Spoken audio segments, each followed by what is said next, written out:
If you're like me, you've seen some of the greatest Minecraft creators on the platform and been left awestruck by their impeccable building. Well, these 3 tricks that I'm about to tell you will crack the secrets of these mega Minecraft builders and improve your building level from novice to forever getting better. And it's much easier than you might think. This first step is so simple, it's almost insulting, but choosing what you find appealing is how you develop that all-important style. What interests you? But to even do this, we need a bit of help from the one and only Pinterest. Technically, you can use any site you want for this that provides images. I've got some on screen now for you, but the point of choosing the design first may sound trivial, but it's actually really important. You open Pinterest and typing something like aesthetic, grungy, modern, cottagecore, simple, whatever Minecraft houses, or whatever type of building or structure you like. It could be anything from a bridge, and I actually support that for this method.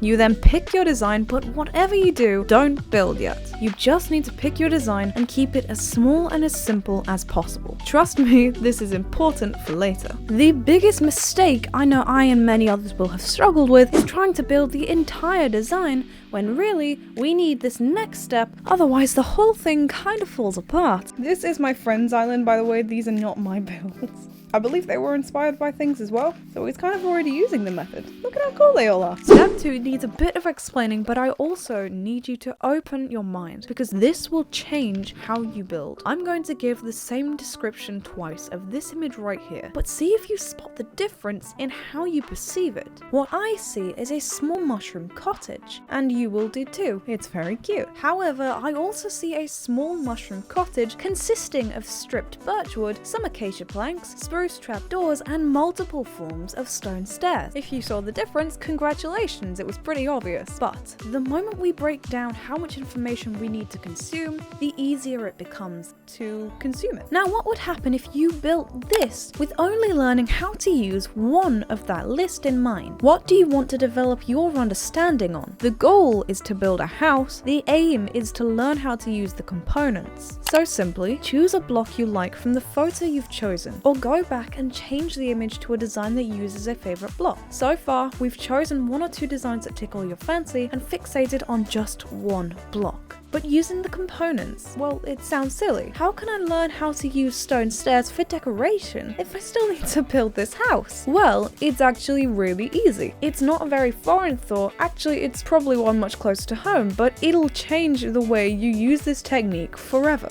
Step 3 uses one of the most overused techniques I've ever known, and it should be so helpful, but it's used so wrong. I'm going to actually tell you how to copy to actually get better at something. In this case, building.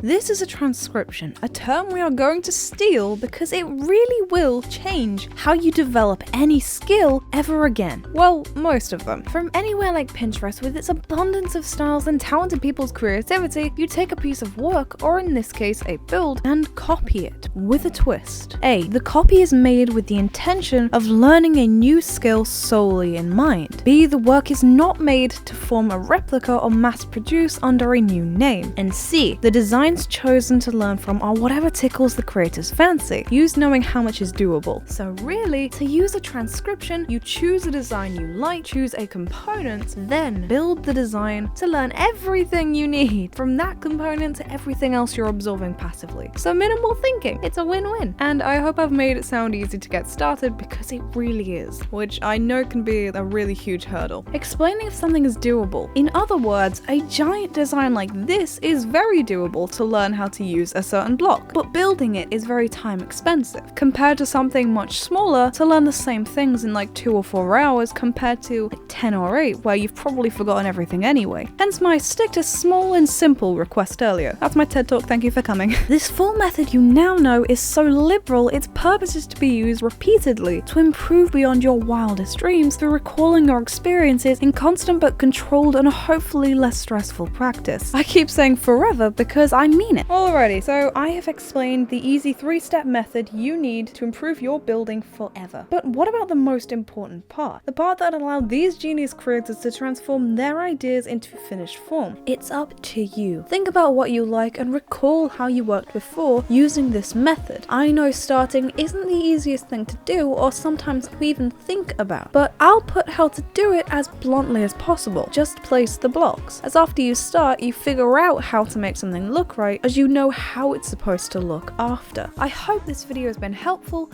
and I will see you in my next video. Bye!